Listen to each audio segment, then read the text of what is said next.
Martín, buen día. Ana Pedraz, muchas gracias por este tiempo que se ha dado. ¿Qué tal, Ana? ¿Cómo estás? Buenos días. Bueno, un gusto saludarlos, Martín. ¿Y cómo han recibido la noticia? ¿Cómo lo ha impactado lo que pasaba justamente este martes a la siesta?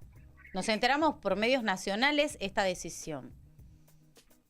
La verdad que con alguna sorpresa, con media sorpresa, digamos, porque ya se conocía que estaba presentado este pedido de cautelar por parte de Alfaro, como también está pedido otro, digamos, hay otra solicitud para suspender las elecciones por el tema de la fecha.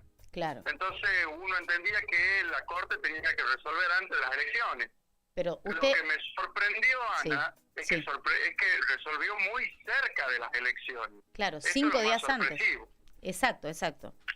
¿Y qué lectura hace de eso usted? Digamos, porque a ver, si la Corte, esto es algo que ya lo vienen analizando, o sea, uno habla de afuera, yo no soy especialista en absolutamente nada de esto, menos del tema de derecho, pero si esto ya se veía venir, ¿no se podría haber tal vez comunicado antes de tal manera que el partido, afectado en este caso entre comillas, pueda decir, a ver, bueno, no, esto no va, lo cambio, o sigo adelante, o apelo, o sea, como que 5 días antes no está solamente apuntando contra el peronismo, sino también contra las otras fuerzas que también afrontan un costo importante para llevar adelante unos comicios, y ni hablar de lo que les cuesta a ustedes al Frente de Izquierda, teniendo en cuenta lo que significa hacer frente a una elección. Mira, Ana, yo creo que el fallo 5 días antes apunta en primer lugar contra Juan Mansur. Claro. El fallo de la Corte es un fallo sin duda político y apunta contra Mansur. Esto de que la Corte es independiente, de que los jueces son independientes, de que la justicia sea independiente, yo lo descreo. Los jueces y las Cortes en general están bajo el apego del poder político. Ocurre con la Corte Suprema y ocurre con la Corte de aquí de Tucumán. Ocurre con los jueces de acá y ocurre con los jueces de todos lados. Entonces, en este fallo hay una intencionalidad política. Y esta intencionalidad está más manifiesta por este tema del tiempo. Porque esto se presentó hace un mes. ¿Cuánto tiempo necesita la Corte para fallar sobre esto? Claro. Si la Corte hubiera fallado sobre esto al día siguiente, bueno, posiblemente el proceso electoral hubiera continuado con alguna normalidad. Porque vos fíjate lo siguiente, ¿qué pasa si hubieran impugnado al delegado comunal suplente de una comuna de no sé dónde? Lo hubieran cambiado sin problema y seguíamos adelante, ¿se entiende? Sí. De hecho, debe haber pasado. Deben haber impugnado candidatos a concejales o a otro rubro y uno ni se entera porque no tiene trascendencia política. Esto tiene trascendencia política porque está direccionado al que es el gobernador de la provincia y al que fue jefe de gabinete del gobierno nacional. Ahora bien, Ana, diciendo que hay una intencionalidad política, también tenemos que decir que la Corte tiene dónde agarrarse. Claro. Porque la candidatura de Mansur era ilegal.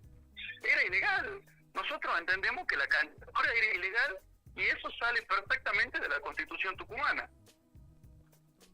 Perfecto.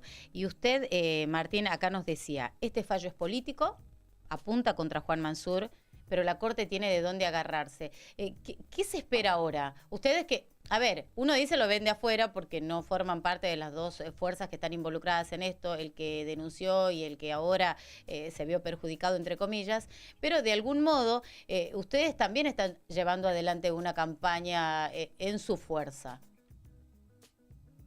Mira, lo que esperamos es que le pongan fecha a las elecciones lo antes posible para poder seguir con un proceso electoral con alguna certeza. Seguramente durante la semana que viene le van a poner fecha a las elecciones.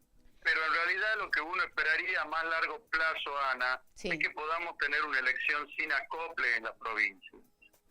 El sistema de acople es un sistema fraudulento. A ver, ¿por qué Jaldo y Mansur no van a elecciones este domingo separados, gobernador y vice de todo el resto de los cargos? Sí. No es porque la Constitución de la provincia en un párrafo lo deje más o menos dicho, sino porque la fortaleza de Mansur y Jaldo son los 1000 acoples que se presentaban en la provincia.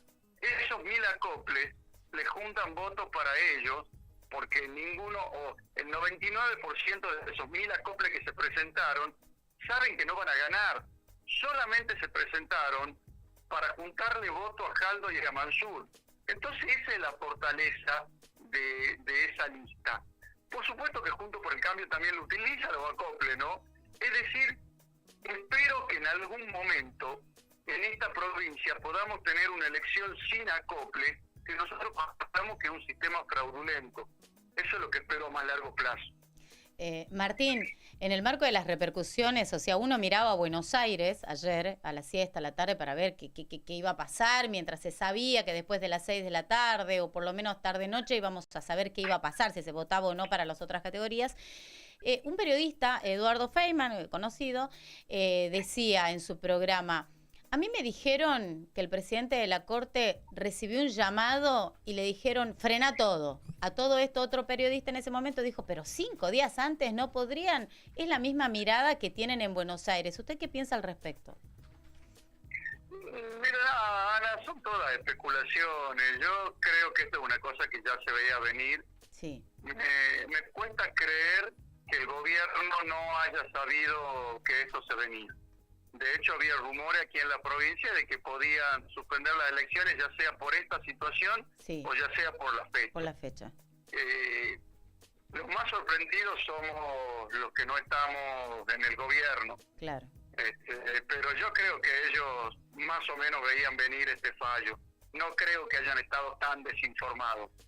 Son cosas que finalmente terminan trascendiendo en los pasillos políticos de la Casa Rosada, así que yo creo que ellos más o menos sabían que esto iba a suceder. Martín, usted hablaba de una Corte Suprema politizada.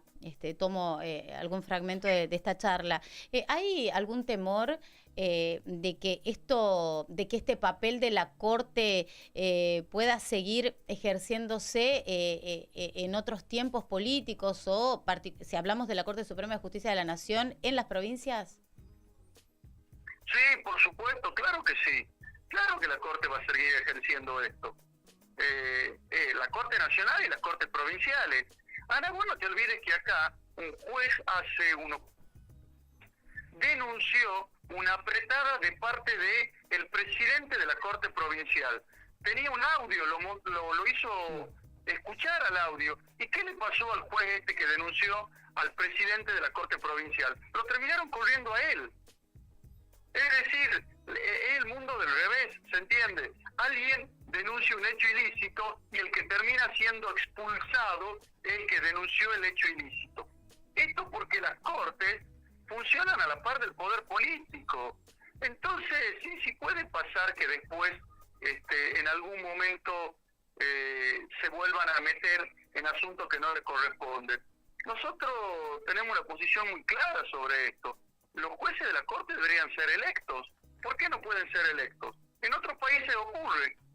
Acá son puestos a dedo por componendas entre 5, 6, 10 senadores, Ana. Sí. Entonces, se reparten cargos entre los partidos más importantes, los que tienen prevalencia en la Cámara de Senadores, y ponen un tipo que nunca nadie lo conoce. Uno lo empieza a conocer a los jueces de la Corte cuando recién asumen. Y son en general puestos ahí por una componente de 10 personas. Martín, antes de despedirlo, quería consultarle sobre el impacto económico que ha tenido esto, ¿no? De esta decisión de la Corte de suspender la elección a gobernador y vice 5 días antes. Desde la Junta Provincial nos decían, el presupuesto estaba destinado y ya se empezó a gastar, por supuesto, porque no se iba a gastar el domingo. Esto ya viene trabajándose semanas atrás. ¿Y qué les ha pasado a ustedes en el Frente de Izquierda? No, la verdad que tenemos un serio problema económico. Vos fíjate que las elecciones provinciales no tienen fondos, no tienen espacio cedido en los medios de comunicación como tienen las elecciones nacionales. Las elecciones nacionales, el juzgado, o sea, la Junta Electoral entrega fondos para que los partidos puedan imprimir los votos. Sí. Entrega los espacios cedidos de la televisión, es decir, que hay un mínimo de democracia a la hora de el uso de los fondos. Acá eso no ocurre. Cada una de las organizaciones tiene que costearse su propia campaña electoral y sus propios fondos. Entonces, bueno, sí, por supuesto, nos va a causar un problema si es Hola, hola. nuevo. Sí, Pero, Martín. Sí, justo se había cortado una parte. Que te quiero decir que más de conjunto nuevamente, Sí, nosotros consideramos que hay que ir a la boleta única en papel, sí, porque eso bajaría muchísimo los costos de impresión y también bajaría mucho el problema de la huella que se deja, la huella económica que se deja. claro, ¿Cuánto papel se ha gastado en estas elecciones, Ana? exacto. Es una brutalidad de papel. Ese papel, bueno, sale de algún lugar, vos lo sabrás muy bien. Estamos lógico con el uso del papel Sí. que se hace indiscriminadamente. Tendríamos que ir a una boleta única, una boleta... Sí, Martín. Se nos cortó la última parte. Usted nos planteaba sobre la importancia de la boleta única y del gasto incalculable de votos y la Entonces, emisión. con la boleta única en papel se imprimen 400 boletas por cada urna y entonces uno estaría imprimiendo la cantidad de boletas, pues, 1.000.000 de boletas estaría imprimiendo la provincia. Es muchísimo menos que 200 millones de boletas que se deben haber impreso para esta elección. Es una locura. Martín, le agradezco mucho que se haya tomado este tiempo para poder charlar con la tucumana y en definitiva con todos los tucumanos que nos estamos acomodando, digamos, de esto que nos ha sorprendido. Usted nos decía, esto en los pasillos de la Casa Rosada seguramente ya se sabía, pero el común de la gente no. Y gracias por este tiempo. Bueno, no, por favor, gracias a vos, Ana. Estamos en contacto. Hasta luego, un abrazo. Martín Correa, él es candidato a gobernador del Frente de Izquierda en diálogo con la tucumana. Antes de la pausa dejó unos conceptos en el marco de esta charla que hemos tenido. Por un lado, al último hablaba de la boleta única y hablaba de este fallo de la Corte. Martín Correa afirmó, el fallo es un fallo político, es un fallo contra Juan Mansur. No es aislado porque la Corte tiene de dónde agarrarse. La palabra de la izquierda aquí en la Tucumana. Comunícate con nosotros.